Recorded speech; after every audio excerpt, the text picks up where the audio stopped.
Halo guys, kembali lagi dengan gue Kuro guys. Kali ini mari kita lanjutin pembahasan novel Kage no Chichiryoku Sanni Naritaku tes sebelumnya atau part 21. Jadi yang belum nonton part sebelumnya, gue saranin kalian buat nonton dulu biar lebih enak memahami alur ceritanya. Oke, langsung aja kita masuk ke konten.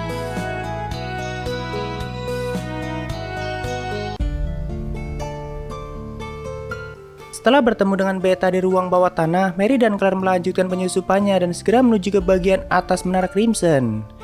Rencana awal mereka adalah menyusup secara diam-diam untuk menghindari pertarungan yang tidak diperlukan, tapi situasi di menara sudah sangat kacau akibat tiran yang masuk lebih dulu dan langsung menyerang siapapun yang dia lihat. Mary dan Claire juga beberapa kali terpaksa menghadapi beberapa pasukan vampir walaupun mereka berdua bisa mengatasi itu semua, apalagi dengan pengetahuan Mary yang sangat baik mengenai vampir. Dari situlah Claire mulai curiga kenapa Mary sangat paham mengenai vampir. Sampai hal kecil dalam pertarungan dan juga banyak kelemahan vampir Mary bisa dengan mudah mengetahuinya. Bahkan dia bisa memprediksi semua serangan yang akan digunakan oleh vampir dan bisa mengatasinya dengan mudah. Walaupun ya memang dia adalah pemburu vampir, tapi tetap saja bagi Claire dia sangat paham tentang mereka lebih dari siapapun. Apalagi sebelumnya Beta sempat bertanya mengenai tanah peristirahatan dan itu membuat Claire sangat penasaran. Tapi dia masih menahan untuk tidak menanyakan hal itu.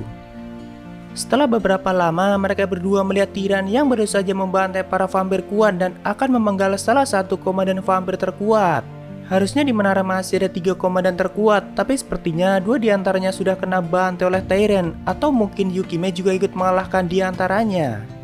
Saat itu, Mary menjelaskan mengenai tiran yang sedang membantai para vampir dan Mary menyarankan untuk tetap bersembunyi atau melihatnya dari kejauhan. Karena Tyrant sangat berbahaya dan tidak segan untuk menyerang siapapun. Terlihat saat itu tiran yang akan menebas komandan vampir sambil bertanya di mana Crimson saat ini. Tapi vampir itu cuma tertawa dan tidak akan mungkin memberitahunya.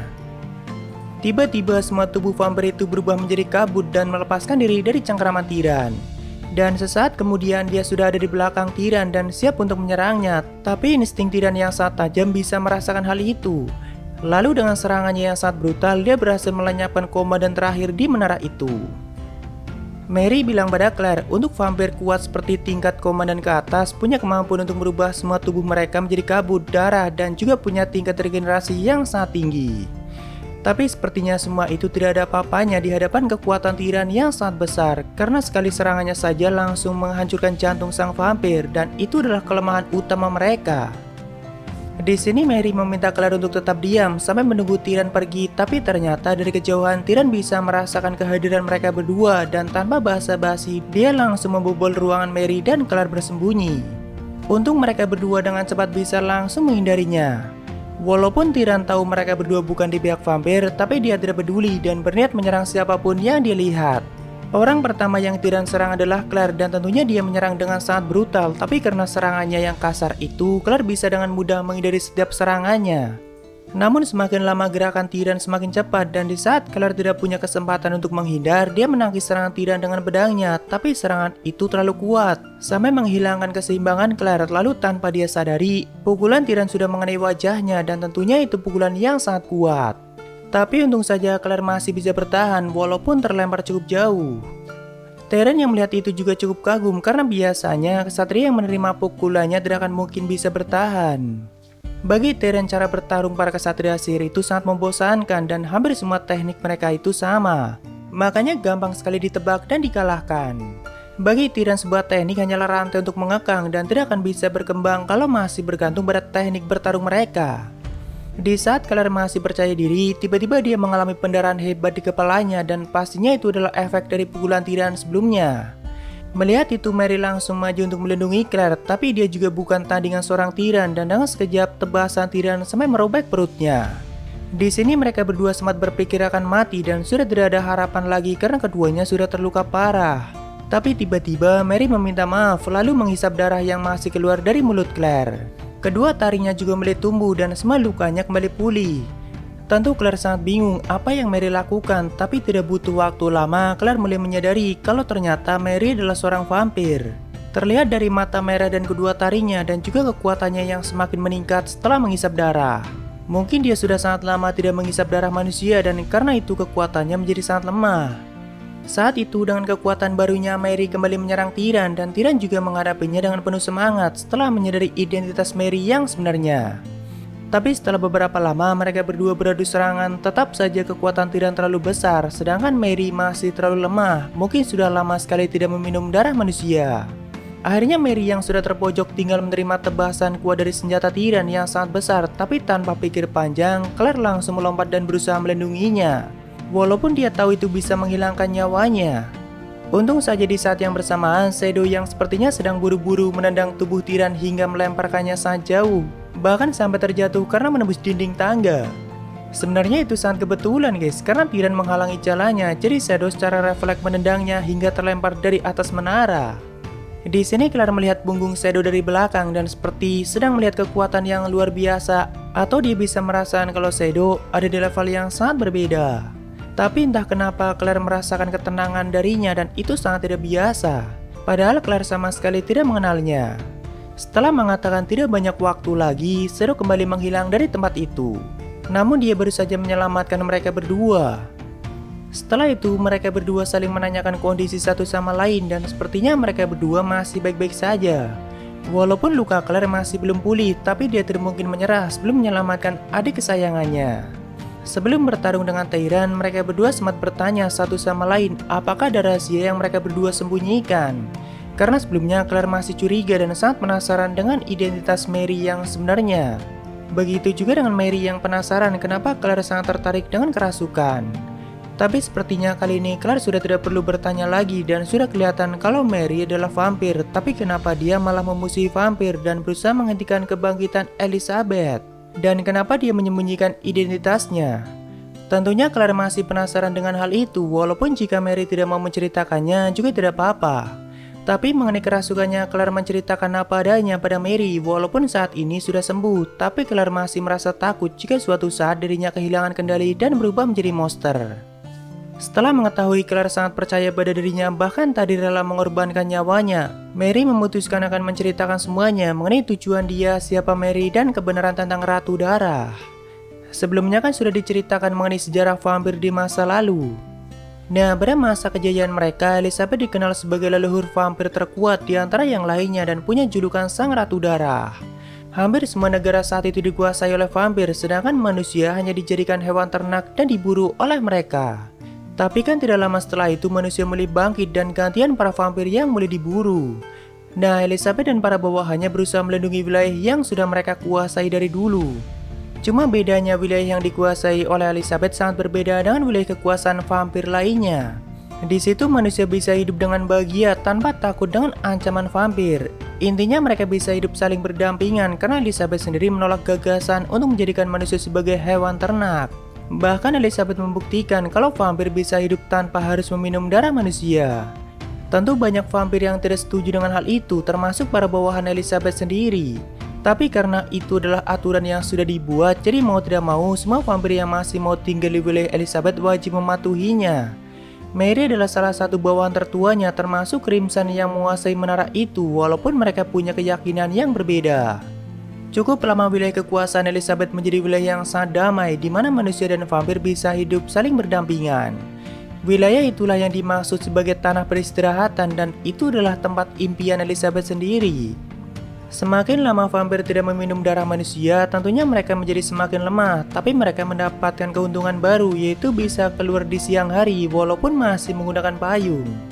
Pengecualian untuk Elizabeth yang masih punya kekuatan besarnya, makanya dijuluki sebagai leluhur terkuat. Sebenarnya sebagai leluhur, rasa haus darahnya jauh lebih besar dari vampir lainnya, tapi Elizabeth tetap berusaha menahannya.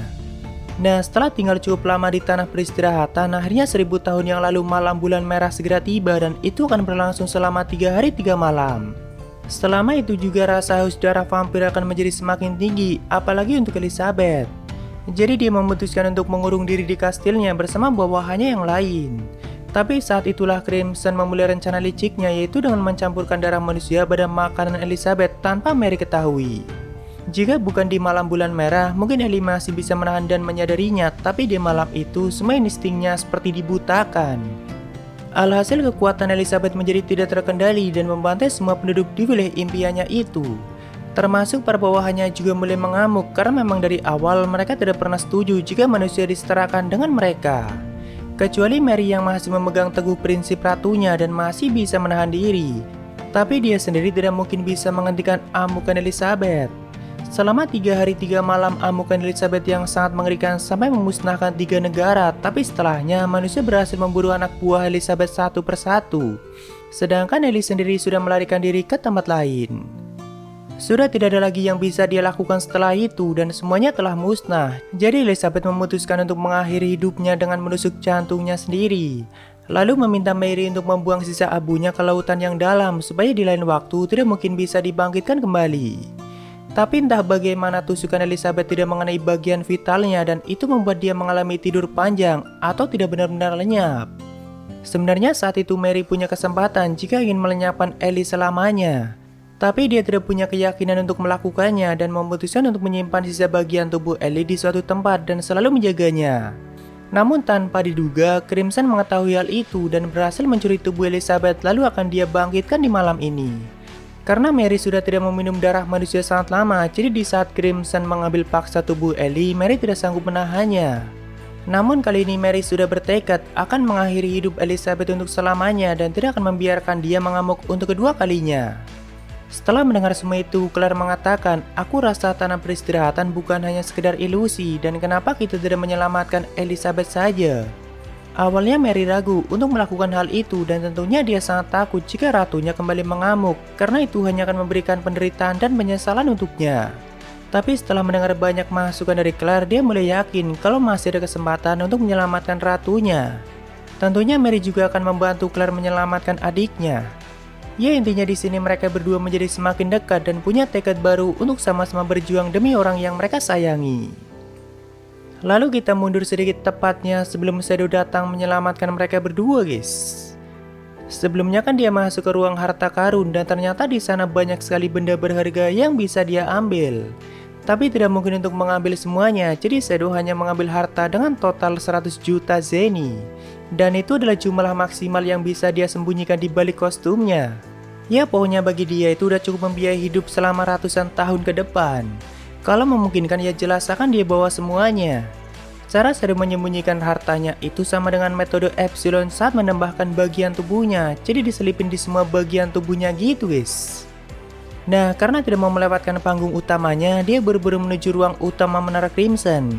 Dan di tengah perjalanan dia melihat tiran yang menghalangi jalannya, makanya dengan cepat Shadow langsung menendangnya.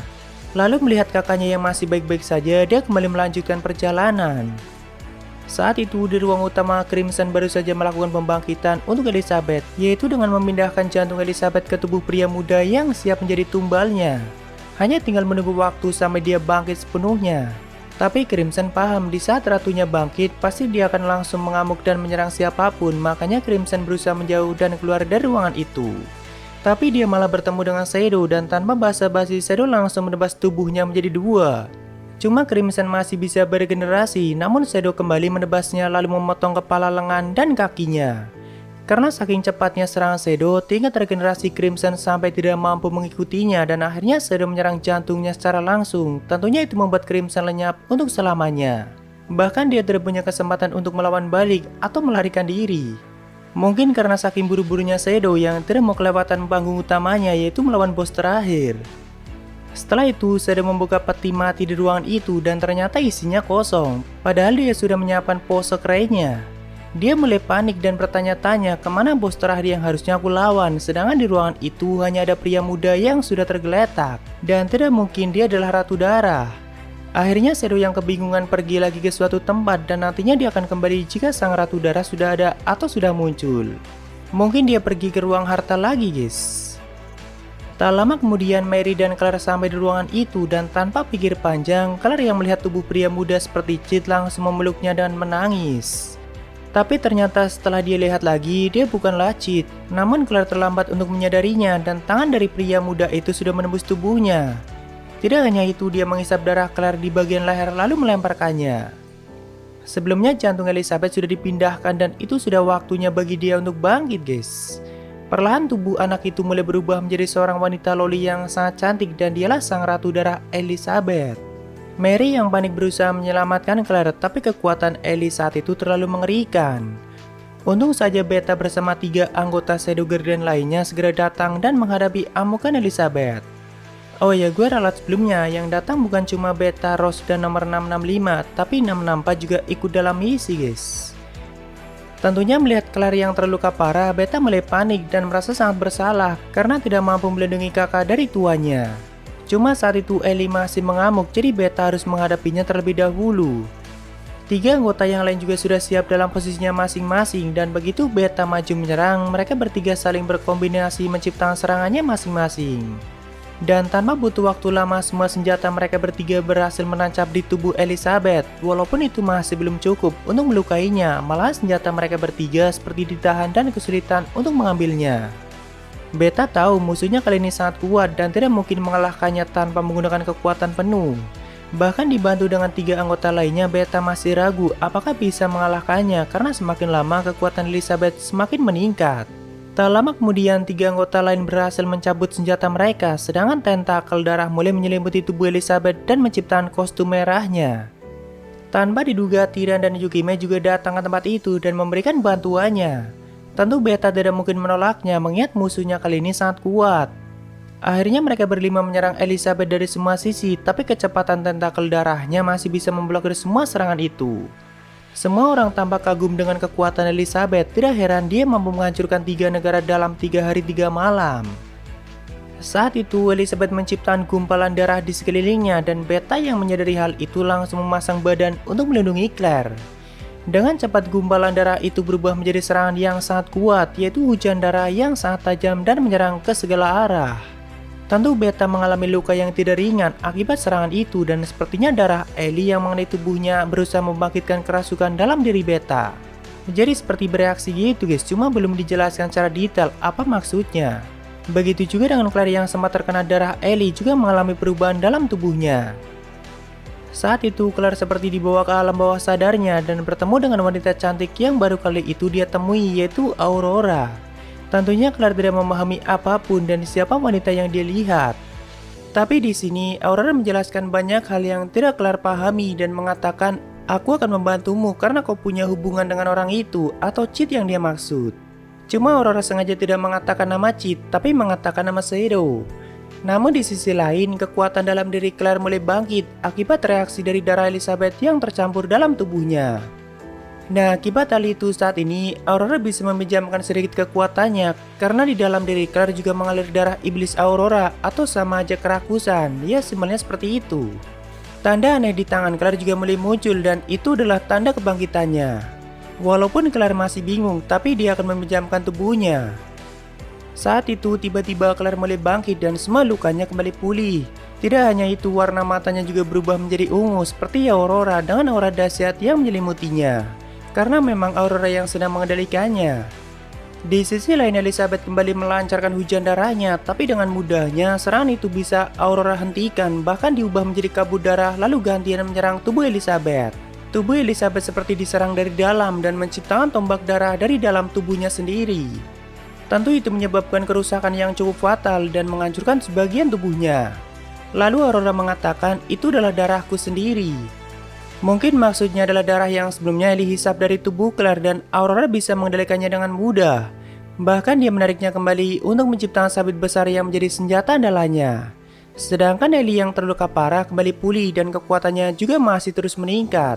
Tentakel dan cakar merahnya juga semakin besar dan mengerikan.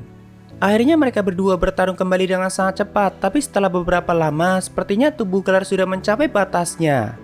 Namun sebelum itu, Aurora kembali meledakkan darah yang sudah masuk ke tubuh Elizabeth karena selama pertarungan dia sengaja menciptakan kabut darah yang bisa masuk ke tubuh Elizabeth.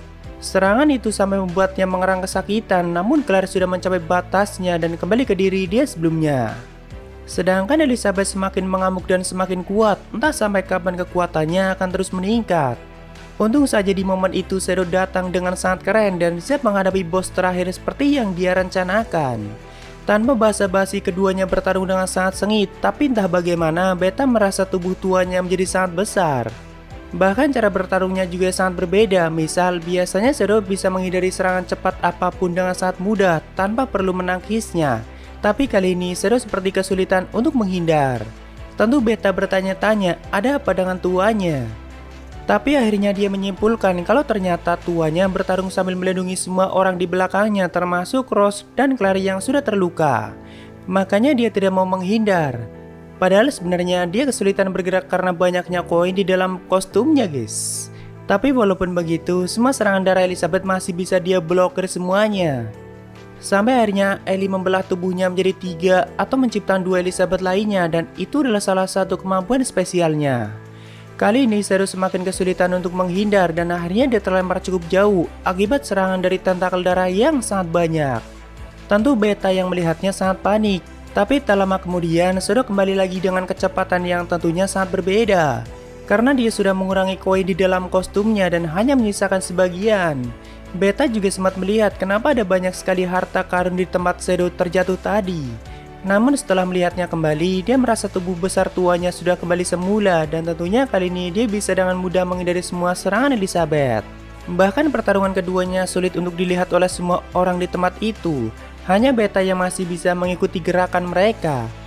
Dan setelah beberapa lama sepertinya Shadow berniat mengakhiri pertarungan itu dengan sihir ultimate-nya yaitu M-Atomic. Dia mengatakan apakah kau sangat menginginkan kematian, lalu dengan pelan Ellie menjawab benar. Sedangkan Mary yang menyadari hal itu sampai berteriak karena tidak ingin ratunya lenyap. Akhirnya dengan kekuatan dahsyatnya Shadow melepaskan M-Atomic dan itu semai melenyapkan menara Crimson. Tapi apakah semuanya ikut lenyap? Tentu saja tidak guys. Di keesokan harinya Beta tiba-tiba terbangun di luar menara bersama 3 anggota lainnya dan bahkan lukanya sudah disembuhkan. Tentu dia hanya bisa mengucapkan terima kasih pada tuanya. Sedangkan Tyrion dan Yukime juga sudah kembali ke menaranya masing-masing dan tentu mereka langsung menjauh di saat Shadow akan melepaskan serangan dahsyatnya. Lalu Chit sudah bertemu dengan kakaknya dan sedang istirahat di penginapan. Sedangkan Elizabeth juga masih hidup dan sudah kembali mendapatkan akal sehatnya. Terlihat Mary yang sedang menemani Ellie dan berniat pergi ke suatu tempat. Namun dari kejauhan, Ellie sempat menundukkan kepalanya saat melihat Chit di jalan dan seperti mengatakan terima kasih banyak. Claire juga sempat melihat itu, tapi Chit bilang mungkin itu cuma perasaanmu saja kakak. Dari awal kan Chit emang tidak berniat melenyapkan sang ratu darah karena itu terkesan sangat biasa. Tapi untuk lebih detailnya kita lanjutkan di part selanjutnya guys. Oke, waktunya sabar ya. Ada dari Semangat Min bikin kontennya dan seseorang. Ya semangat juga buat kalian dan thank you sabarannya guys. Oke itu dari Sabaria, makasih yang udah donasi dan mungkin segitu aja untuk pembahasan kali ini. Jika ada kesalahan gue minta maaf atau kalian bisa koreksi aja di bawah. Thank you udah mampir, sampai ketemu di video lainnya. Salam kuru guys.